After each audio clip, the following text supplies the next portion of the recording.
Madayaw, Davao! Ako si Claros P. De Meliones. Ako si Lailani Pilioses. At ako si Lucky Ilagan. At kayo po ngayon nakikinig sa Discover Davao! Ayan! Hello! Hello! Welcome! Welcome to another episode. Yes, maraming aabangan na naman, na-excite na naman yung mga nakikinig at sumusubaybay sa atin ngayon. And bago natin simulan ng programa, alam ko na matagal-tagal tayong hindi nakita ng ating mga viewers and listeners, no? Kaya, kamusta naman ang ating Ate Claros at Ate Lai? Yes. Yan. Ako naman po at Ate Lai and Kuya Lucky, I feel so great and thankful and another blessed week kasi on the end of the day or on the end of the week, andito na naman tayo sa ating studio na tumutupad na ating banal na tungkulin. At magbibigay na naman ng another kasiyahan at inspirasyon sa ating mga viewers. Agree, Ate Lai. Yes. And also, no, yung nangyari nung nakaraan na nagkita-kita ang lahat ng mga host dito sa Davao Discover Davao. Region. Ayan. Aabangan ng mga listeners and natin viewers. yan, kung ano yung tinutukoy ni Kuya Lucky kanina na nagkita-kita yung mga host ng Davao Region. Di ba napaka-exciting no na makita-kita tayo, magkakausap na hindi na through virtual, ano talaga no, face-to-face na talagang nakita-kita. And Ate Lai, saan nga ba tayo napapakinggan ng ating mga viewers and listeners? Yes, thank you Kuya Lucky. Para always updated po tayo sa lahat po ng episode ng INC Radio, napapakinggan po tayo sa DZEM 954 terrestrial broadcast. At andyan din po tayo sa iglesianicristo.net/INC Radio. At syempre, meron tayong YouTube channel para po sa gustong laging updated at makapanood ng episode po ng INC Radio. Hanapin nyo lamang po ang INC Radio at click the notification button at mag-subscribe, di ba Kuya Lucky? Yes, dapat subscribe para ma-update sa mga bagong episode. At syempre, meron tayong Facebook page ng INC Radio. Hanapin nyo lamang po ang INC Radio and at then i-follow, i-like and i-share. Yes. Ayun, thank you Ate Lai, no? At para naman sa ating mga viewers and listeners, meron po tayong pag-game sa ating programa. Kaya po abangan niyo po sa buong panahon ng ating programa na merong ifa-flash na durian logo sa bandang ibaba ng inyong screen. Ayun. Sa bandang lower right ng inyong screen. Kaya hintayin nyo po ang cue namin kung kailan nyo pwedeng sagutin kung ilang durian logo ang lumabas sa buong panahon ng programa. At abangan nyo at sumali po kayo. At kapag sila ang nanalo, ay magkakaroon sila ng merch or exclusive natin na mga premium merchandise hatid sa inyo ng Discover Davao. Yes. Merong tote bag, merong mugs, tumblers. Ayan. Kaya excited. Kaya subaybayan po natin ang buong 30 minutes ng programang ito. At dahil dyan, simulan na natin ang maaring lang ma-discover dito sa ating rehiyon. Puntahan po natin na ang isang another mountain na inihanda ng distrito ng Davao Occidental dito lang sa segment na Ali Diri. Add to your checklist ang mga travel destinations here in Ali Diri.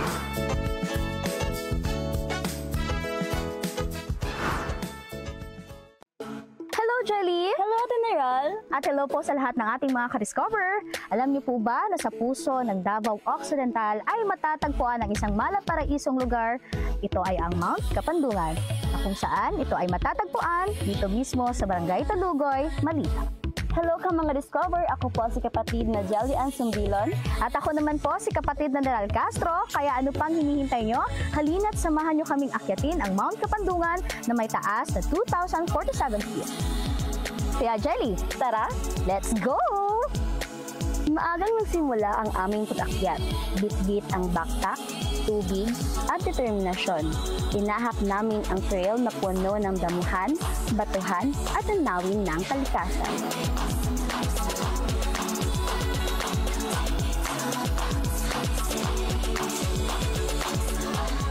Napaka-presko ng hangin at ramdam mo ang katahimikan ng lugar. Habang kami ay umaakyat, makikita natin ang mga magagandang tanawin, mga ibon na umaawit at ang malawak na kagubatan. Isa itong paalala sa atin kung gaano kayaman ang kalikasan ng Mindanao.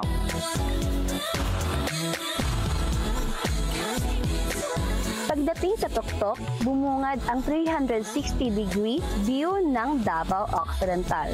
Mula sa summit, tanaw ang mga bundok, dagat, at ang mga baryo sa ibaba. Sulit ang bawat hakbang. At ayan na nga mga ka-discover, naabot na natin ang tuktok ng Mount Kapandungan. Kapag andito ka na sa taas, hindi mo mararamdaman ang pagod, bagkus mararamdaman mo ang ganda ng tanawin.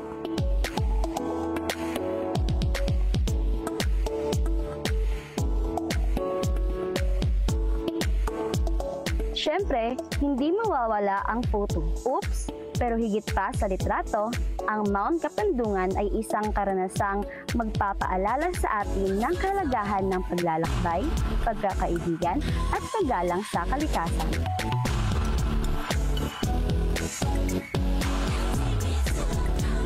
Kung naghahanap kayo ng adventure na puno ng tanawin, hamon at katahimikan dito sa Davao Occidental, dito sa Mount Kapandungan ang sagot. Hanggang sa muli nating pagkikita mga ka-discover, para sa ulit nating adventure dito lang sa Ari-Diri!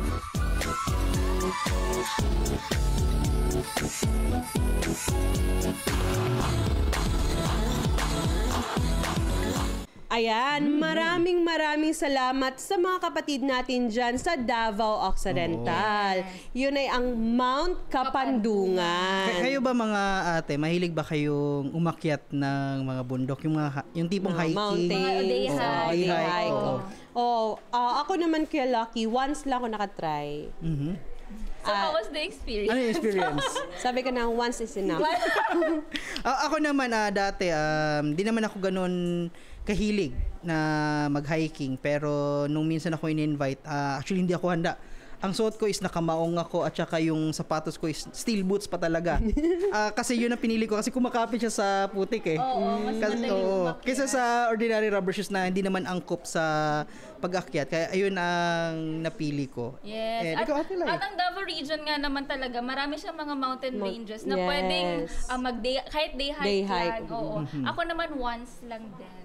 Ayan. Pero Kaya di I ba, think once is enough. Ayan, okay na yun na may masabi tayo na we've nakatry. tried. Oh, yeah, Yes. agree. And Ate Lai, nung pumunta tayo ng museum, ay nakita ko rin yung history ng Mount Kapandungan na ito'y part ng tinatawag na Sarangani Block. And yun, marami palang mga peaks, mga bundok din dyan sa Davao Occidental na waiting to be discovered. Dito, syempre dito sa ating programa. Ayan. So, Akmano kasi discover Davao. Yes. At ngayon naman tapos na tayong maglakbay at ngayon naman ma-inspire tayo sa kwento ng ating kapwa Davaoenyo dyan po sa distrito ng Davao de Oro. Dito po sa ating segment na Padayon. Be inspired sa mga inspiring stories ng mga Davaoenyos dito sa Padayon.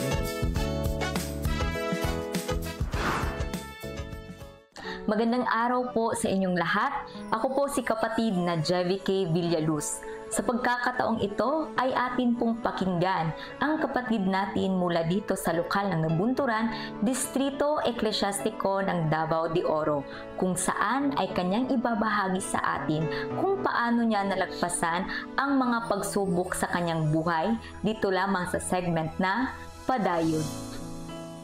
Ako po si kapatid na Dominador Lora, nakatala po sa lokal ng Nabunturan, distrito po ng Davao de Oro.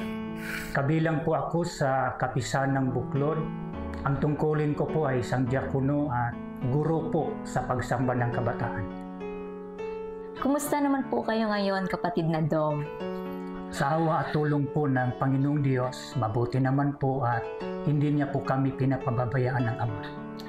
Paano po ninyo na itataguyod ang pang-araw-araw po ninyong pamumuhay? Meron po kaming kaunting sakahan at boarding house po na pinaririntahan po doon sa Davao po. Kadom, ano po yung pinakamatinding pagsubok na dumating sa inyong buhay? Yung matinding pagsubok po na dumating sa aking buhay nung namatay po yung aking asawa dahil maliliit pa yung mga anak po namin. Yung bunso po ay 3 years old Yung panganay naman ay 7 years old. Kaya napag-isip-isip ko po na mag-resign na lang muna sa trabaho dahil kailangan ko talaga silang bantayan at alagaan po. Wala po bang ibang magbabantay po sa mga anak niyo po? Bakit po kayo gusto mag-resign? Meron naman pong magbabantay, kaya lang lagi kong iniisip yung aking mga anak kung ano kaya yung naging sitwasyon nila. Kasi lagi akong nag-alala eh. Kaya naisipan ko na lang talaga po na mag-resign na lang sa aking trabaho. Na ikaw na lang po yung magbantay sa kanila. Opo. Kapatid na Dom, nung nalaman po ninyo na may ganoong karamdaman po ang inyong asawa, paano po nyo ito hinarap? Unang-una po, tinanggap ko na lamang po ito at nananalangin na lamang po ako sa ating Panginoong Diyos na ito ay aking makayanan po. Paano nyo po nalaman na may karamdaman po ang inyong asawa? Yung aking asawa ay laging sumasakit ang kaniyang tiyan. Kaya nagdesisyon po ako na dalhin siya sa doktor upang ipa-check up. Doon ko po nalaman na meron pala siyang sakit na myoma.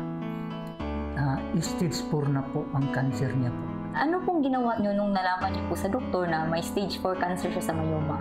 Ano po yung naging agad yung desisyon nyo? Napatingin namin siya sa doktor, ang desisyon po ng doktor po ay operahan siya sa kaniyang cancer sa myoma po. Pagkatapos ay undergo siya sa chemo. 2 buwan lang po at hindi na niya po ito nakayanan. Nung nangyari po ito sa akin, ang pagsubok, hindi ko po inaakala na mangyari po ito sa akin kasi maliliit pa ang aming mga anak po. Kapatid na Dom, kailan po pala ito nangyari? Nangyari po ito noong December 30, 2023 po. So 1 year mahigit na po pala. Kaya po fresh pa yung sakit at saka yung mga pangyayari. Buti na lang po at nalagpasan po ninyo. Kapatid na Dom, paano po kayo nakapanindigan po sa inyong pananampalataya sa kabila po ng mga pagsubok na dumating po sa inyong buhay? Unang-una po ay hindi ko po pinabayaan yung ating pagsamba sa Diyos, yung pagtupad natin ng ating tungkulin. Dahil sa ating tungkulin, doon po nakasalalay po yung ating kaligtasan po sa araw ng pag-uko. Tama po kayo. Kaya po, yan po ang palaging itinuturo po ng ating pong pamamahala, ang kapatid na Eduardo V. Manalo, na patuloy po magbigay kasiyahan sa ating Panginoong Diyos. At patuloy din niya pinapayo na anumang pagsubok ang dumating sa ating buhay ay patuloy po tayong manalangin sa Kanya. Kapatid na Dom, ano po ang inyong maipapayo sa mga nanonood at nakikinig ngayon sa ating programa kung sila rin ay makakaranas ng matinding pagsubok sa buhay? Ang maipapayo ko po sa mga kapatid na nanonood ngayon at nakikinig sa programang ito, kung kayo man ay dumanas ng matinding pagsubok, huwag po nating pababayaan ang ating mga pagsamba at ang pagtupad po ng ating mga tungkulin sa loob ng iglesia. Lagi po tayo mananalangin sa ating Panginoong Diyos dahil ang importante po sa atin yung ating pagka-iglesia ni Kristo upang tayo ay makatiyak ng kaligtasan pagdating po sa araw ng pag-uko. Maraming salamat po kapatid na Dom sa pagbabahagi po ng kwento ninyo sa amin. Walang anuman po kapatid na Jim. Baka meron po kayong gustong batiin. Meron po. Binabati ko po ang aming tagapangasiwa sa distrito ng Davao de Oro, ang kapatid na Benjamin Operias. Binabati ko rin po ang aming destinado sa lokal ng Nabunturan, si kapatid na Remark Marimon. Binabati ko rin ang lahat ng mga may tungkulin dito sa aming lokal, sa lokal po ng Nabunturan. Binabati ko rin ang mga may tungkulin sa pagsamba ng kabataan sa distrito po ng Davao City, maging dito sa distrito ng Davao de Oro. Binabati ko rin ang ating mga anak na si sina Jenny Bay at Macjin. Naway nabigyan po namin kayo ng aral at inspirasyon kung paano manindigan sa pananampalataya at sa magagawa ng ating Panginoong Diyos. Mula po sa lokal ng Bansalan, kami pong nasa Kapisanan Kadiwa ay patuloy na manunood ng Discover Davao. Mula po sa lokal ng Hagonoy, Distrito ng Davao del Sur, kami po na nasa Kapisanan Kadiwa ay bumabati sa lahat ng nanonood ng Discover Davao. Dito sa lokal ng Hagonoy, Distrito po ng Davao del Sur, ay binabati po namin ang lahat ng mga nanonood ng Discover Davao. Mula po sa Kapisanan Kadiwa sa lokal ng Santa Cruz, patuloy po kami manonood ng Discover Davao. Lahat talaga tayo na-inspire sa ibinahagi po ng kapatid na Dominador Loro, no? 'Di ba? Parang kahit the story of our brethren, parang kung tayo makakapakinig noon, parang na-inspire din tayo. Parang dagdag din sa atin, inspirasyon na magpatuloy at magsumikap talaga sa buhay. Yeah. At magbabalik po ang ating programa pagkatapos po ng ilang mga paalala.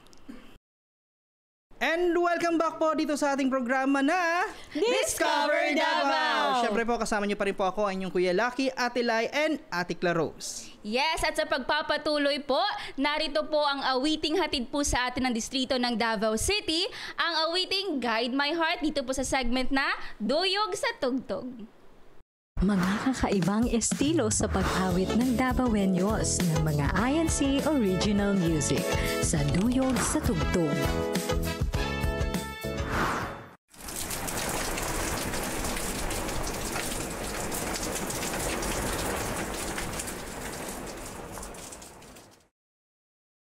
You've been there since the beginning.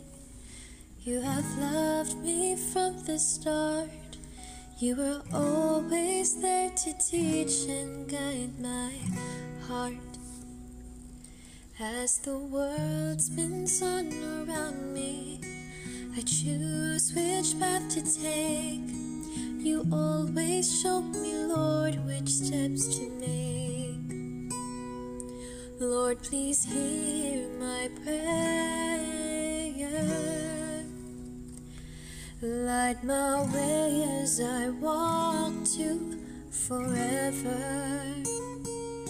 Hold my hand, Lord, through the night. Guide me through the dark and help me shine bright. Hold my hand, Lord, and keep my feet on the ground. From you I'll never part. Whatever comes my way, I pray. Please guide my heart. If I face more pain and sorrow and tread a path unknown, I'll have no fear, 'cause you will lead me home.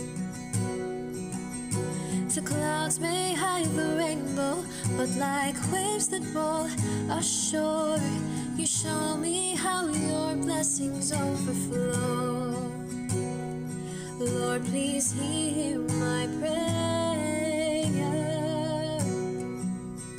Light my way as I walk to forever. Hold my hand, Lord, through the night. Guide me through the dark and help me shine bright. Hold my hand, Lord, and keep my feet on the ground. From you I'll never part. Whatever comes my way, I pray. Hold my hand, Lord, through the night. Guide me through the dark and help me shine bright. Hold my hand, Lord, and keep my feet on the ground.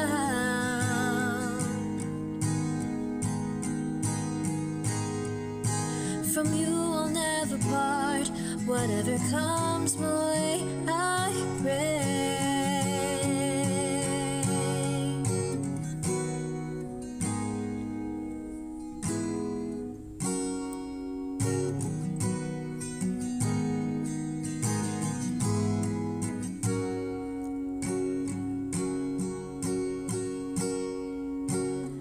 Lord, guide my heart. I pray whatever comes, please guide my heart.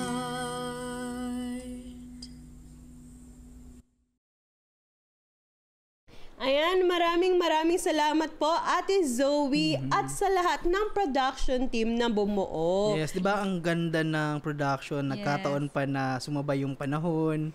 Tsaka shout out sa ating editor na si Kuya Jun at sa mga cameraman natin ng Kuya Neil and Kuya Gio. Yes, ang gaganda talaga ng mga nagagawang production. At saka hindi lang maganda, pati ang music or ang awitin na binahagi sa atin ng kapatid na Zoe. Yes, truly very talented ang mga kapatid sa Davao region. Yes. And ipagpatuloy na natin, Ate Lai and Kuya Lucky, ang maaari pa nilang ma-discover dito sa ating rehiyon. Ayan, papuntahan naman po natin ang distrito ng Davao Oriental para sa inihanda nilang magandang gusaling sambahan. Ang lokal ng Manikling Dos, dyan po sa ating segment na Maanindot. Mamangha sa mga iba't ibang gusaling sambahan sa buong rehiyon. Dito sa Maanindot. Happy Saturday po mga ka-discover at welcome po sa ating segment na Maanindot. Sa pagkakataong ito ay samahan niyo po ako at ating pasyalan ang isa sa napakagandang gusaling sambahan dito sa distrito ng Davao Oriental, ang lokal ng Manikling Dos. Ang lokal ng Manikling Dos ay matatagpuan sa Barangay Manikling, Munisipalidad ng San Isidro, Davao Oriental. May layong 31 kilometro ang lokal mula sa Mati City kung saan matatagpuan ang sentrong lokal ng distrito. Ang lokal ng Manikling ay napagtibay na maging lokal noong 5 ng Enero taong 2021 at itinalaga noong 5 ng Hunyo taong 2021 sa pagsambang pinangunahan ni kapatid na Wilfred Sakayanan. At ang lokal na ito ay may 120 seating capacity. Ang mga oras ng pagsamba ay Miyerkules, 5:45 ng umaga at 6:00 ng gabi. Araw naman ng Sabado, 6:00 ng umaga at 6:00 ng gabi. At para sa pagsamba ng kabataan, 8:00 ng umaga sa araw pa rin ng Sabado. Sa pangunguna ng kanilang destinado na si kapatid na Maro Kel James Vidoy, ang mga kapatid sa lokal na ito ay aktibong nakikipagkaisa sa mga aktibidad na inilulunsad ng namamahala sa loob ng Iglesia ni Cristo. Dahil sa matatag na pananampalataya, makikita ang matibay na pagkakaisa ng mga kapatid sa lokal ng Manikling Dos. Isang lokal na hindi lang naglilingkod, kundi patuloy na nagliliwanag sa pagpapalaganap ng mga salita ng Diyos at pagtulong sa kapwa. Hanggang sa susunod na Sabado, dito lang yan sa segment na Maanindot.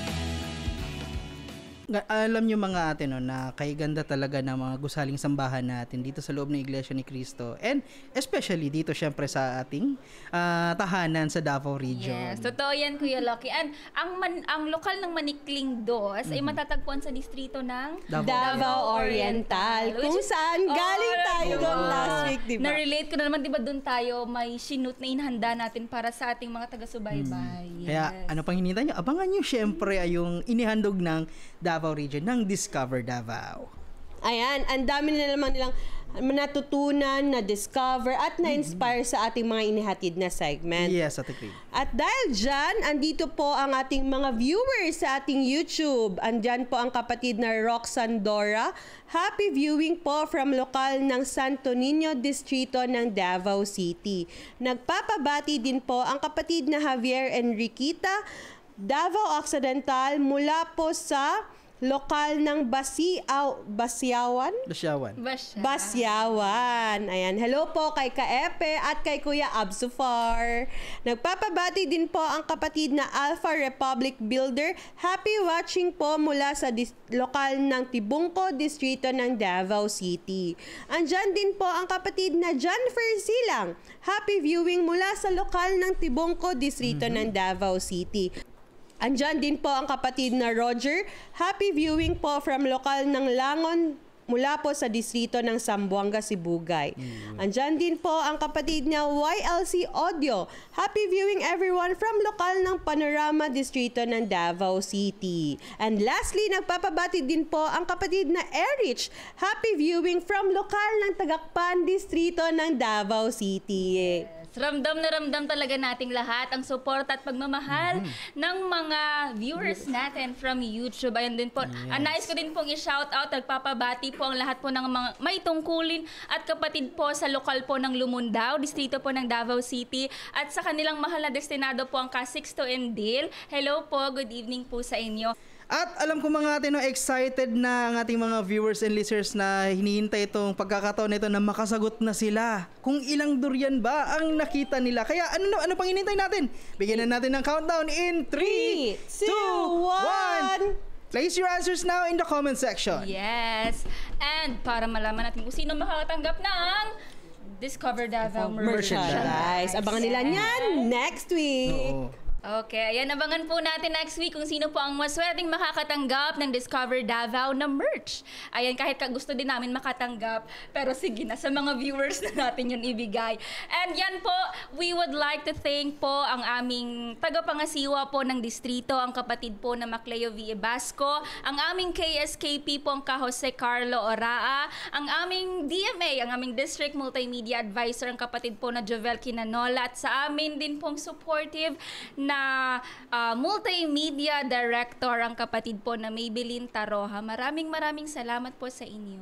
Maging ang mga nakasama din po naming production po ngayon sa likod ng ating camera. Andyan po ang Kuya G. Lopez, ang Ate Janea May Cruz, Kuya G. Sehas, Ate Arnie De La Cruz, Ate Nasan, Ate Colleen. Maraming salamat po sa inyo. At nais din po namin pasalamatan ng aming executive producer, ang William Ku, our INC Radio Station Manager, ang Wally Taray, our INC Media Productions Head, ang Montreville Boy, and also sa ating Deputy Executive Minister, Brother Angelo Eranio V. Manalo, and sa ating pinakamamahal na Executive Minister, Brother Eduardo V. Manalo. Mahal na mahal po namin kayo.